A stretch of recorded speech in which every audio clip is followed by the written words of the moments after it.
Now, the greatest radio shows of all time.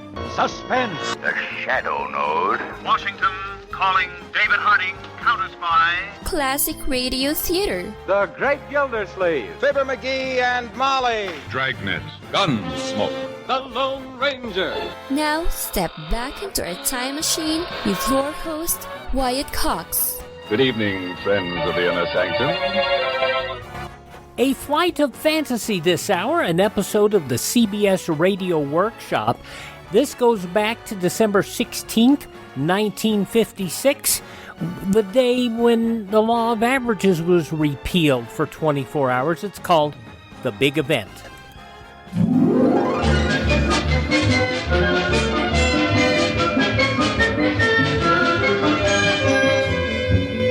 Being an old research man myself with an advertising agency named Blair, Thomas & Kane, I once looked up the source of that old chestnut about coming events casting their shadows before. It's from a rather obscure poem called Lochiel's Warning by an English poet named Thomas Campbell. I've used the quotation many times, but actually you never know what shadow is foretelling what event.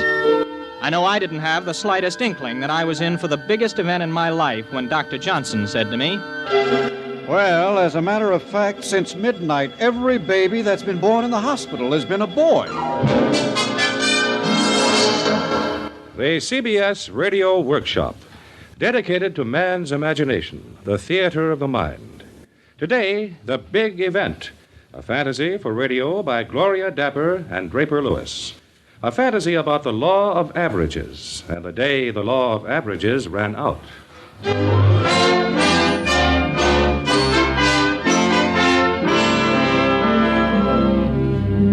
It may seem like ancient history going over that day now, but everyone else has had a chance to tell what happened to them, so why shouldn't I? I was in the waiting room of the maternity ward of a hospital when it all started. There were 4 or 5 other guys sweating it out with me. We'd been there most of the night. It was close to 1:30 in the morning. But it wasn't quiet like it usually is at that time in a hospital. Mr. Blair, my boss, had arrived around 10 to keep me company. At least that was his excuse for bending my ear for 3 solid hours. I kept saying to him, look, Mr. Blair, you don't have to bother waiting with me. It may be hours before anything happens. It's my pleasure, Danny, my complete pleasure. Now, just relax. Old E.C. Blair is quarterbacking this play. There's no reason in the world why we can't improve each shining hour with a little business for Blair, Thomas & King. Well, Mr. Blair, I told you my dad wouldn't be interested in that kind of a deal. If you're interested, Danny, he'll be interested. Well, you don't know him the way I do. He never wants to... Oh, just a minute, Mr. Blair. No, I'm sorry, Mr. No. Not yet. Mr. Vance? Yeah, I'm Vance. It's a boy, Mr. Vance. You just follow me. Another boy? Well, what are you going to do? So maybe we'll end up with a basketball team. Calling Dr. Johnson. Dr. Johnson, please. Oh, I wonder what all this excitement's about anyway. I wish Adele were here. Adele? Maggie's mother. She was due in from Europe tonight on the Washington. She said she'd come straight to the hospital. Well, maybe she was held up going through customs or getting a cab from the pier. Danny, look. You don't want to spend the rest of your life in research. You're cut out for bigger things, boy. There's no reason why you couldn't end up being captain of the team. But you've got to get in there and fight. You can't just sit around waiting for Lady Luck to hand you the ball. You make your own luck, boy. You grab that ball and run. Now, that's all I'm asking you to do. Well, I don't know how I could explain it to him. Oh, well, there's nothing to explain. Just ask your dad to get on the phone with that chain of drugstores he's got and tell him to duck every other headache pill except Banish. Make sure Banish is right there where everyone can see it. And buy it. Get the clerks to push him a little. Just a little push, that's all. Now, what about the new ad campaign on Banish? We'll use that, too. But you need a little something extra riding for you if you want things your way, my boy. If your dad gets Banish started up the field, no one can stop us. Nobody has to wait for the brakes if he's smart, my boy. And you're smart, Danny. Good boy for you, Mr. Marion. The nurse will be out in a minute to take you into your wife. Danny? Any news yet, Doctor? Not yet. Might as well go home and get some sleep. I could use some myself. Come on, I'll walk you down the hall. Mr. Blair? Coming, Danny boy. Maggie's okay, isn't she, Doctor? She's fine. Be nice if it's a girl. We've sort of planned on a little girl. You better keep your fingers crossed. We'll see. You mean you think it's going to be a boy? Well, as a matter of fact, since midnight, every baby that's been born in the hospital has been a boy. Calling Dr. Johnson. Dr. Johnson, please.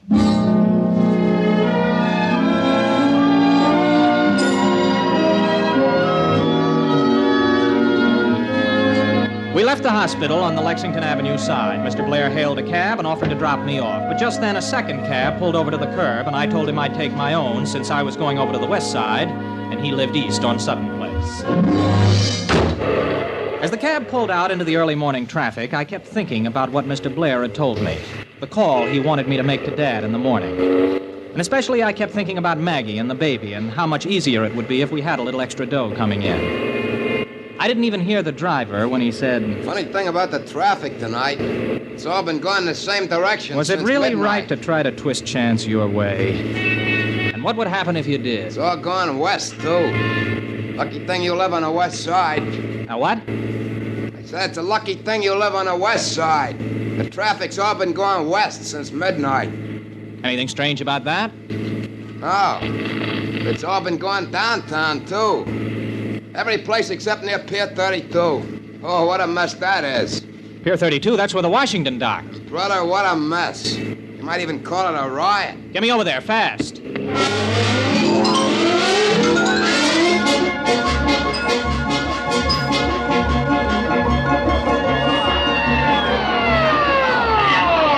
mister, if I was you, I'd stay in a cab. You'll never get on a pier to that crowd. Now, wait for me here.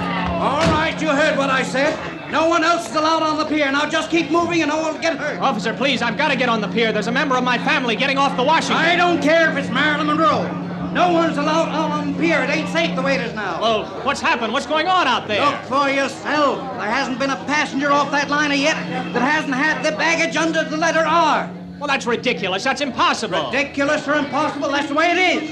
1,800 passengers getting off that liner and all the names starting with the letter R. Figure it out for yourself, mister.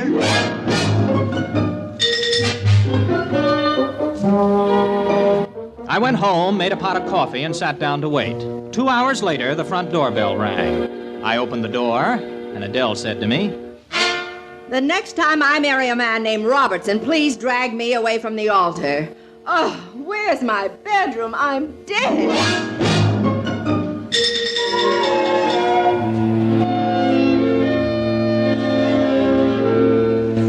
The next morning, Adele and I decided that everything that had happened the night before, the babies, the traffic, the mess at the pier, everything had just been one of those freak accidents.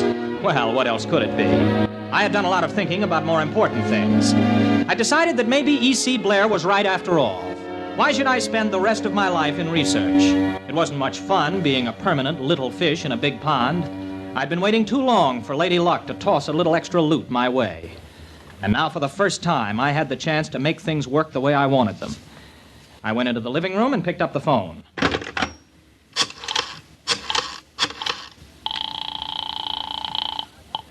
Long distance. I want to make a person-to-person call to Mr. John Nolan, Sunshine Drug Corporation, Chicago. The number is Temple 34573.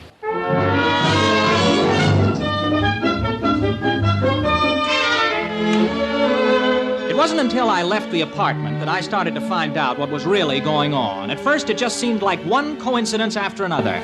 I stopped by the newsstand, and Pete said to me, "You're going to have to take another paper this morning, Mr. Nolan. I've been all sold out of the Times since 7:30. And the bus driver was yelling, No, I can't change another 5. Aren't they making anything except $5 bills? Now stop it, will you? Stop it. But that was just the beginning. When we pulled into Madison and 53rd, all the passengers got off at the same stop. All of them. They all went into the same building where I work. They all got on the same elevator. All right, don't push. Floors, please. And they all got out at the same floor. My floor. I have an appointment with Mr. Elmore. I can talk to you, Mr. I have to get in line or something. Blair, Thomas and Kane reception. No, Mr. Thomas. I'm sorry. I'm trying. I'm sorry, miss, but I'm already 10 minutes late for my appointment. Would you please see if he's there? I only have one pair of hands. If you'll just be quiet and give me a chance. What? Oh, no, I wasn't talking to you, Mr. Thomas. No, sir. Okay, everyone. Now quiet down and let's take it one at a time. One at a time.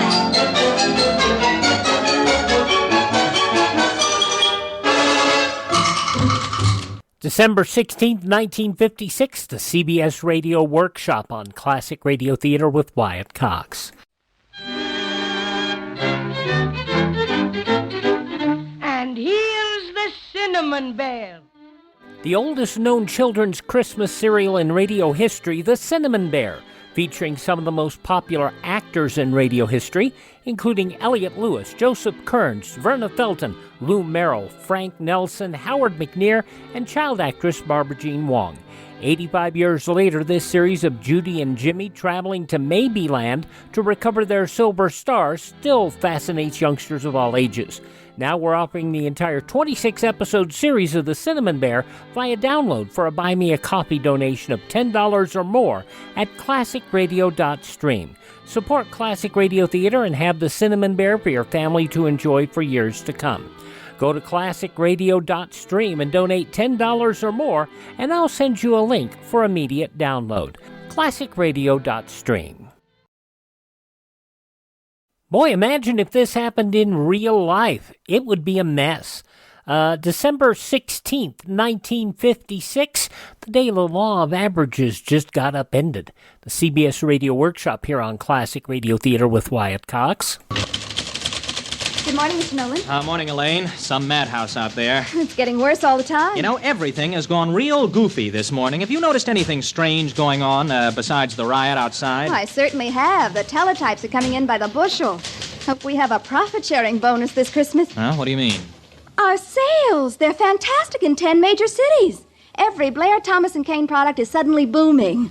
I've been around long enough to see a product catch fire, but 32 of them. Never. Well, let me see those teletypes. Oh, this is incredible. And Banish is right in there with him. Banish is leading the field, as Mr. Blair would put it. Looks like our lucky day, huh? Well, I'm not so sure it's luck. What else is world shaking? Call Bill Paris about lunch today. I'll do that right away. Funny thing happened out in Jackson Heights this morning. Every dog on our block bit the poor mailman. He was a wreck. Hastings and Cole, good morning. Bill Paris, please. Yeah, well, remind me to tell you what happened on our bus. Hello? Bill, Danny Nolan. Oh, yeah, Danny. Look, I can't make lunch today. I'll be lucky if I ever get anything to eat again. Oh, things jumping at your place, too? Aren't those teletypes the kind you have daydreams about? Nightmares, you mean? You've got a funny sense of humor today. What do you mean? I mean, we're practically wiped out. If this trend doesn't reverse itself in an hour, we'll have to throw in the towel. Oh, Bill, I don't get it. Hey, what sort of practices are you guys using over at your shop? Everything you're handling is turning to gold. The rest of Madison Avenue is getting ready to move to the Bowery. You mean our products are the only ones that are moving? Well, if you call Greased Lightning moving, not a recorded sale in the country for anything except Blair products today. Conference room. Danny, we've been friends for a long time. You sure there isn't anything under the counter going on over there? Bill, look, I'll call you back. If I'm still here. If not, try Welfare Island. Mr. Blair has just called a special conference. You want it right now in the Lion's Den.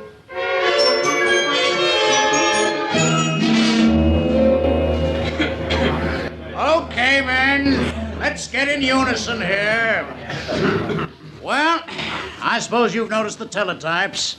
I'd say that this is a 14-chart day for Blair, Thomas & Kane. Men have brought you in here to see that this roller coaster stays on the track. But it doesn't make sense, Mr. Blair. I've been talking to a friend of mine over at Hastings and Cole. They're worried. Worried? They're frantic. Walker, Algren, and Marley have already pulled down the flag. Hastings is next. He'll be turning in his diners card before noon. Take my word for it. What do you mean they're out of business? Yep. And we're just starting the jet fuel, pumping it in.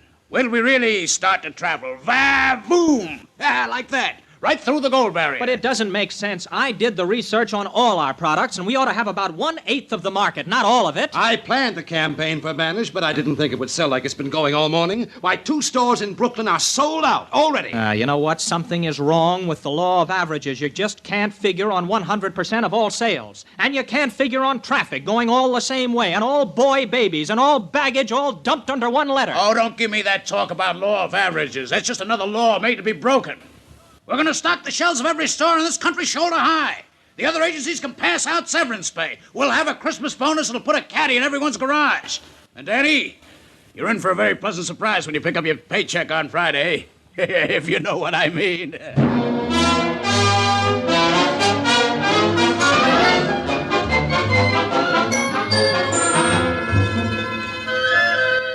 By lunchtime, everyone knew that something was going on. It was all around you. The traffic on Madison Avenue was jammed going downtown, just a few cars coming uptown. One store would be packed to the door, another store almost empty.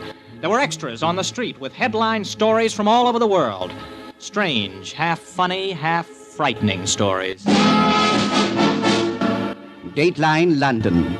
There was an unusual scene at the famed Ascot Club this noon when Sir John Avery answered a waiter in the dining room. No mutton! I beg your pardon. No mutton. Why, my good man, I have been having lunch at this club every Thursday since 1921. And every Thursday I've had mutton for lunch. And do you mean to stand there and tell me that No mutton, Sir John. Deadline, Lucerne, Switzerland.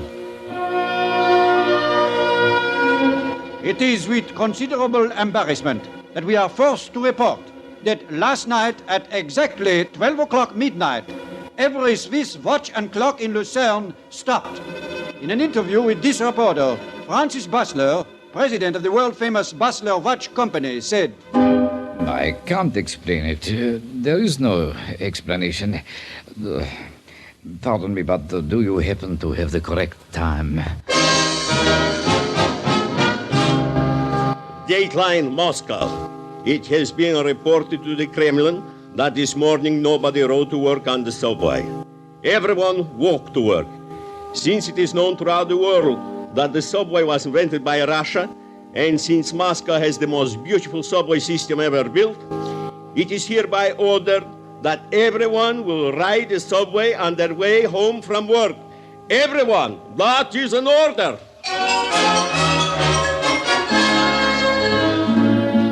I went back to the office after lunch. The place was still spinning like a king-size squirrel cage, and most of the executives were walking around with dollar signs in their eyes. Then I heard a sound which seemed a little out of place in all the money-making merriment, and I saw Elaine dabbing at her eyes and trying not to let me see her face.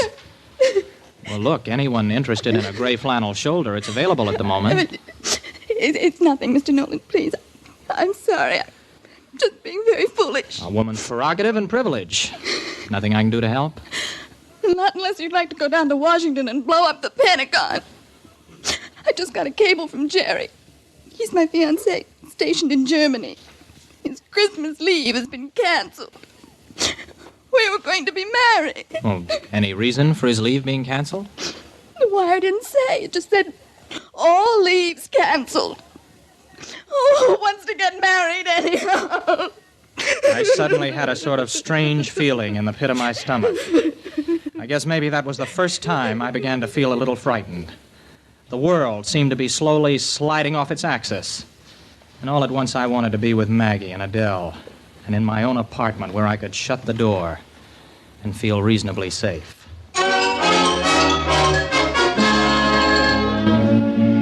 I walked home, and as I turned the corner into our apartment, I saw a lot of equipment spread all over the pavement, hoses and pumps and things. The super was talking to a bunch of workmen as I passed. How do you like this, Mr. Nolan? Believe it or not, every one of them washing machines in the basement overflowed. Almost floated the whole place off the block.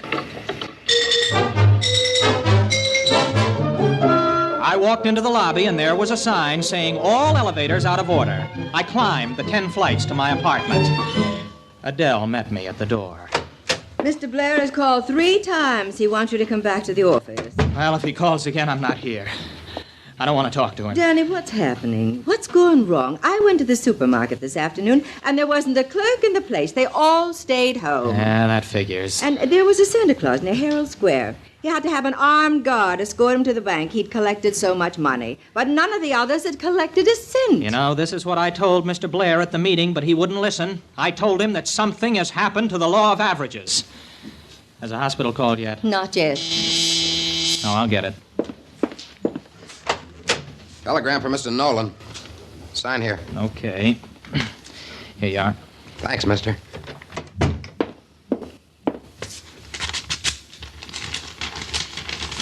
Danny, it isn't about Maggie. Is it? Oh, Danny, what is it? It's from the commanding officer of my reserve unit. I've been ordered to report for active duty in 24 hours.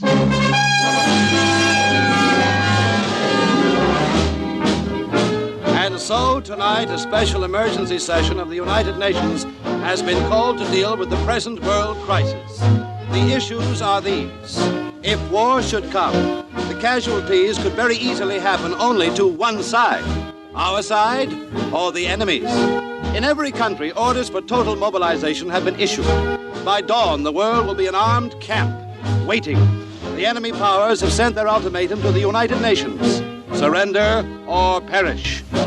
Will we call their bluff, or can we afford to take a chance and oppose them? Tonight's vote will answer that all-important question.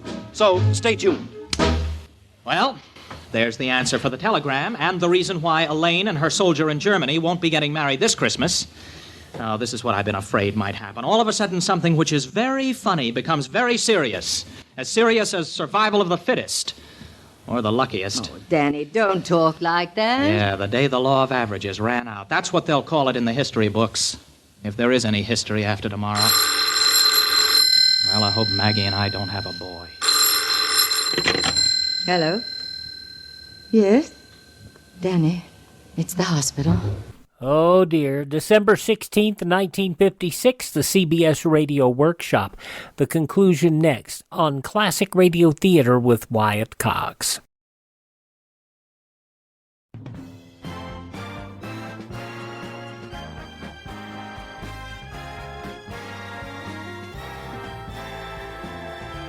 Thank you so much for tuning in to Classic Radio Theater with Wyatt Cox. Now the conclusion of the CBS Radio Workshop, the big event, December 16th, 1956.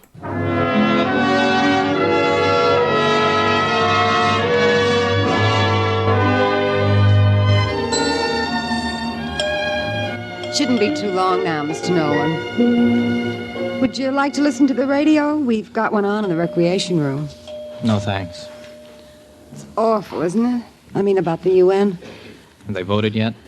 No, sir, not yet. Danny. Danny, may I see you for a minute? I'll call you as soon as anything happens. About the baby, I mean. Thank you. Well, Mr. Blair? I tried to get you this afternoon. Yeah, I know. I wanted to talk to you, Danny. What for? Break some more laws? Don't you know what's happened? The agency's out of business, Danny. What do you mean? We haven't a single account left. Everything's down the drain. Gone. So, it's happened to you, too. The clients decided they didn't need an agency anymore. With everything selling like wildfire, why have salesmen? Why have advertising? Why radio, TV? Why an agency? They all cancel their contracts. All of them. What do you plan to do? Well, under the circumstances, nothing. I'm going to the Pentagon in the morning, see if they need me. Later, when this is all over, maybe I'll try again.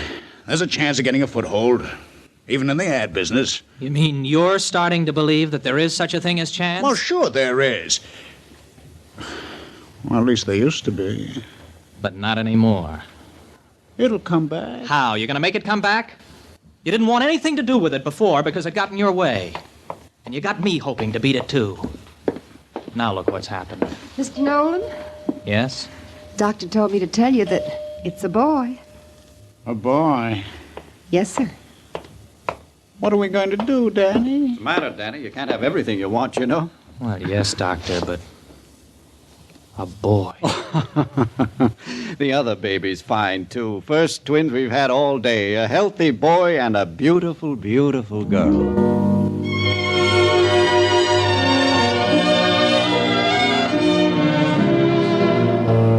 After I'd seen Maggie and the twins, Mr. Blair and I left the hospital together.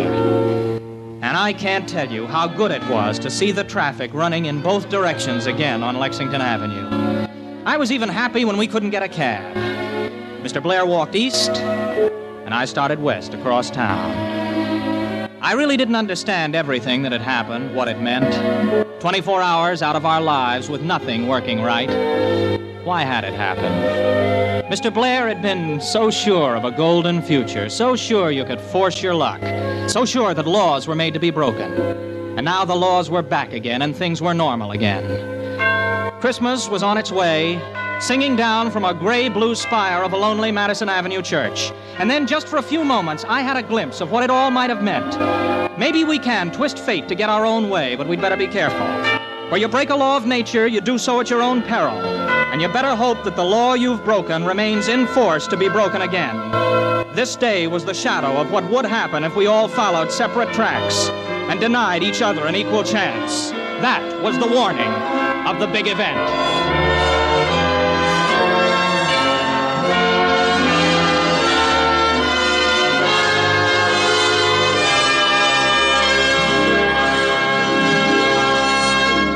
You have been listening to the CBS Radio Workshop and The Big Event, an original radio fantasy by Gloria Dapper and Draper Lewis.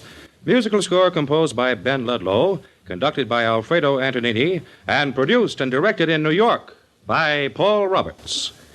William Redfield was heard as Danny Nolan, Ralph Bell as Mr. Blair, Ethel Owen as Mrs. Robertson, and Roger DeKoven as Dr. Johnson. Others in the cast included Elaine Rost, Ivor Francis, Herm Dinkin, and Ruby Dee. Oh, you gotta love it. December 16th, 1956, the CBS Radio Workshop on Classic Radio Theater with Wyatt Cox. Now on Classic Radio Theater with Wyatt Cox, the wind-up, Part 5 of the 5-part Yours Truly Johnny Dollar story, The Lansing Matter. This episode originally broadcast December 16th, 1955. From Hollywood, it's time now for... Johnny Dollar. Jim Carter, Johnny. Anything on Hillary Franks? He just telephoned me 2 minutes ago. What? I'm on my way to meet him now and try and make a deal. I told him if he'd give me a statement about the attempt to fraud worldwide on Lansing's $50,000 policy, I'd do my best to have them drop charges. Well, you didn't make any promises, Johnny. I couldn't make any promises, Jim, but I'll do my best to see that the charges are dropped if he gives me that statement. Well, if he gives you that statement, I'll help you. Where are you meeting him? At a place near here. He knows every cop in the area is looking for him. Yeah? Be sure he doesn't give you a bullet, kiddo.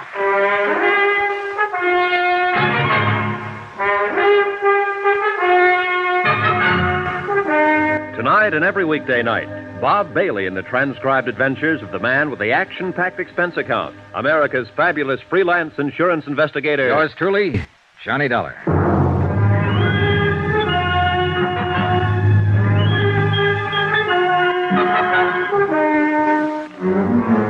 Expense account, submitted by Special Investigator Johnny Dollar in Tucson, Arizona, to the Universal Adjustment Bureau, Home Office, Hartford, Connecticut. The following is a further accounting of expenditures during my investigation of... Well, it was a case of $50,000 insurance to one Arlene Kennedy, unless I could prove my point in the Lansing fraud. Expense account item 10, $10, cab fare from my hotel to the Mission San Javier to talk to Hillary Franks, the insurance agent with no future ahead. I used a taxi cab instead of my rented car because I didn't want to waste time searching around for the mission. It was a few miles outside of town over rough and broken desert roads. An ancient missionary church standing stark against the moon-filled night. Here we are, mister. Good. Here. Keep the change. Don't you want me to wait for you? No, I'll get back okay. Not many places to call a cab from out here. Yeah, I know. One of the Padres, your friend? No, I'm new around here. You all right, mister? You feel all right? You loaded or something? No, why? We're coming out here at midnight. Well, it's just a whim, friend. Don't worry about it. I bet sure would. Mister? Yeah? You gonna meet somebody here or something? Why? I just saw a guy standing over by the bell tower. Oh, thanks. Good night.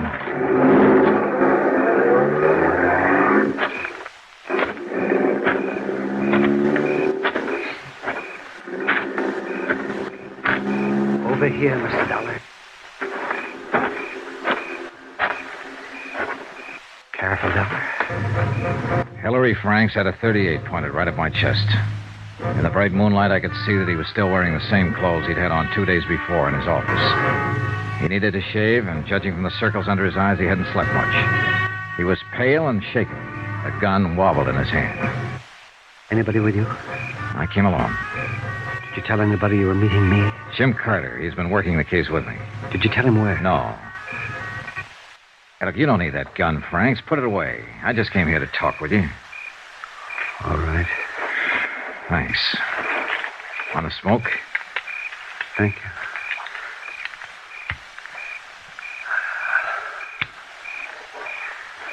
Why did you talk to Carter? What did he say? He said he'd help me try and have the charges dropped against you if you give us a statement.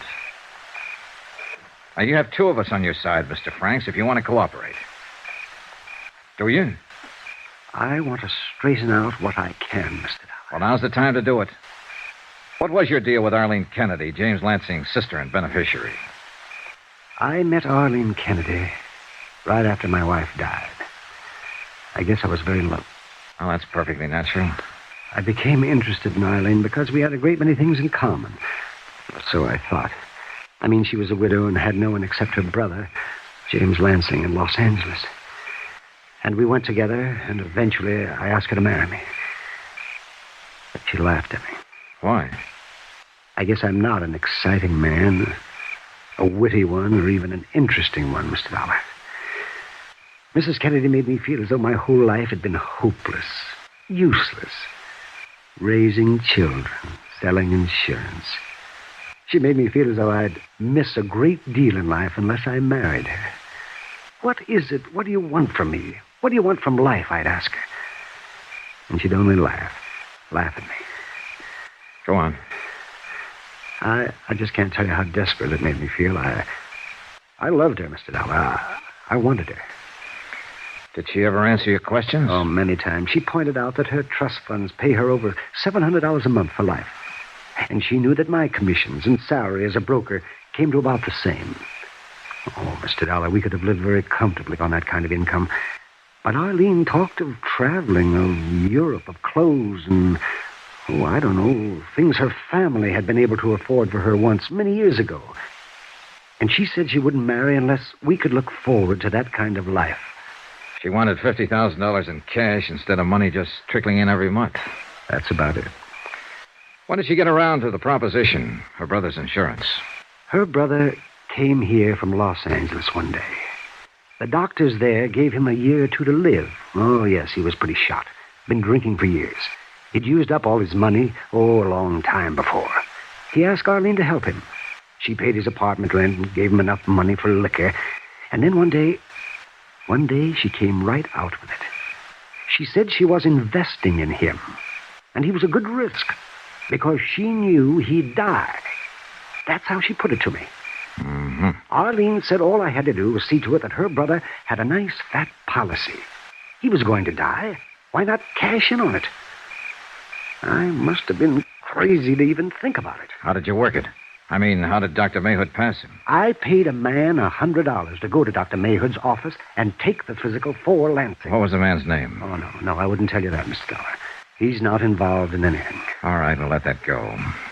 Once you arranged for Lansing to become insured, you and Mrs. Kennedy just planned on waiting for him to die. That was the general idea, in view of what the Los Angeles doctors had said. Once I'd done it, gotten him insured, it was too late to turn back. Did you want to turn back? Yes. What did Mrs. Kennedy say about backing out? She thought I was weak and afraid. Oh, then things weren't so good between you. Oh, they never were, Mr. Dollar. The idea was to wait for Lansing to die, collect the $50,000 and get married, huh? I suppose so, yes, but once he was insured, she talked less and less about our getting married. You're leaving something out, Mr. Franks. Huh? Didn't she tell you exactly what kind of a position you were in? Didn't she fix it so that you couldn't make a move? Legally, she'd done nothing wrong. It was you who had arranged for the physical, you who had made the application for insurance in the name of her brother. Oh, yes. She was clear about all that. And she told me so every time she felt like it. When you write down what you just told me and sign it, we can hold it over Mrs. Kennedy's head to prove attempted defraud and collusion. Now, will you do that, Mr. Franks? Yes. Then I guess we'd better get back into town. All right. Come on, Mr. Franks. We walked 3 miles over to the highway, flagged down a car, and got back to the hotel about 2:30 in the morning, got Jim Carter out of bed. Enclosed, fine notarized statement of Hillary Franks explaining his part in the matter regarding policy 678JN23L. Before he was finished, Carter had already telephoned the Tucson police, telling them that the charges were being dropped against Franks and that he was no longer a fugitive. Then he placed a long-distance call to Worldwide's president in Hartford. Jim Carter, sir. I want to ask you not to prosecute Hillary Franks in this matter. Yes, sir, he's given us a complete statement about the whole thing. I don't think we have to go any farther than that. Oh, look, the guy made one mistake, the first one in 17 years. He suffered enough for it already. Yes, sir. Dollar feels that way, too. Yes, sir.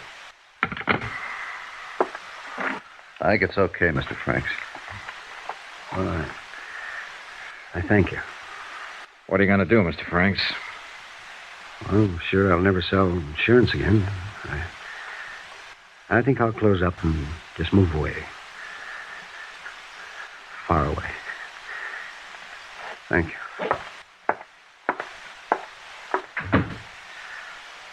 Poor guy. Oh, let's clean up the rest of this and get out of this town. Sure, Johnny.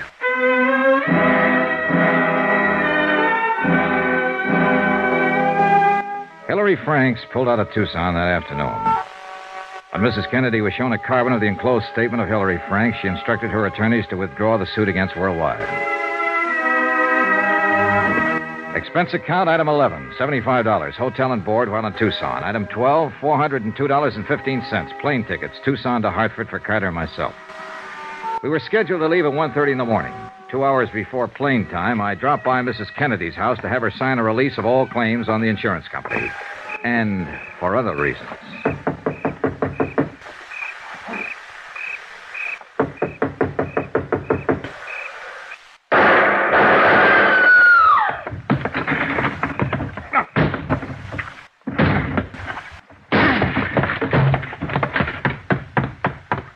Help me, Mr. Dollar. Please help me. I carried Arlene Kennedy to the couch, and I did what I could for her. I phoned the police and told them to bring an ambulance. After that, I began looking around. I found a dark stain on the window still leading outside to the back of the house. On the floor, a blood-stained letter opener. There was no gun inside anywhere. I decided if I had been stabbed with a letter opener, it would be easier to try to make it out the back way than risk the street that was bound to be full of policemen any minute. I was right. Hillary Franks was on a ledge of rock that rose above the back of the house. I ducked behind some cactus plants. Get away from me! You know I won't. You know I wouldn't when I let you walk out this afternoon. Johnny Dollar! That's right. Now put that gun away and come on off that ledge. Get away! Go away! You missed by a mile. You don't know anything about shooting a gun. Come on down. Stay where you are! Don't do anything foolish! I'm coming after you. I'll shoot!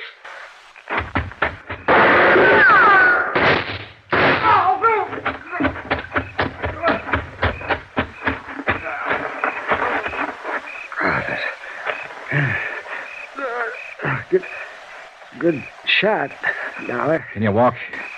No. Why did you do it, Mr. Franks? I came back to see her tonight. She laughed at me, said if we had gotten the insurance money, she was planning to run away with someone else. Oh. She just used me all along. Mrs. Kennedy was dead when the police got there. Hillary Franks died en route to the receiving hospital. Item 13, $15, hotel, one more night in Tucson. Expense account total, $1,121.13. Yours truly, Johnny Dollar.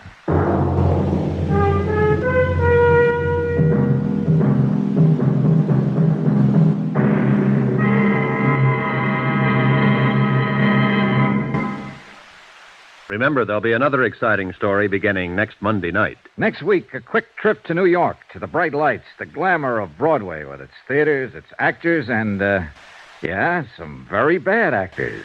You might even say killers. Join us, won't you? Yours truly, Johnny Dollar.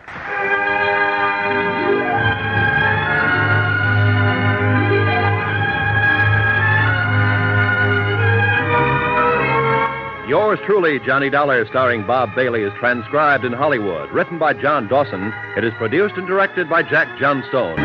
Heard in this week's cast were Mary Jane Croft, Vivi Janis, Gene Tatum, Hy Averback, Barney Phillips, Russell Thorson, and Howard McNear.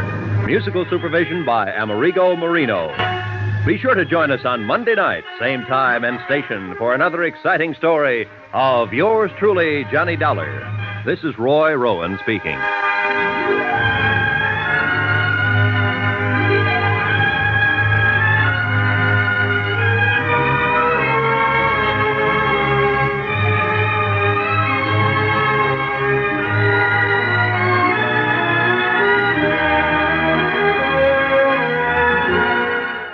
Sad, sad ending.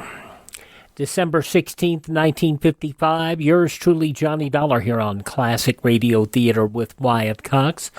Ted at RadioMemories.com has all the 15-minute and 30-minute Yours truly, Johnny Dollar shows that are available in the best possible quality. Some aren't good, but they're there. And you can get the whole collection from Ted at RadioMemories.com. Not only Yours truly, Johnny Dollar, but also Lum and Abner, CBS Radio Mystery Theater, a lot of other great shows. RadioMemories.com on cassette, CD, or flash drive for your computer. You can also go to my webpage, which is classicradio.stream. At classicradio.stream, you can stream our shows on demand. You can learn about building a classic radio collection of your own. You can find our social media links there. You can contact me, and if you'd like to help us keep our classic radio collections up and running and acquiring additional collections, you can buy me a coffee. That Buy Me a Coffee money doesn't buy me coffee. No, it helps us acquire additional classic radio collections to bring you and keeps our distribution channels up and running. classicradio.stream. Thanks so much for tuning in. Please thank this station and support their advertisers. And most importantly, tell your friends the great radio shows are right here at this spot on the dial. Classic Radio Theater with Wyatt Cox on your favorite radio station.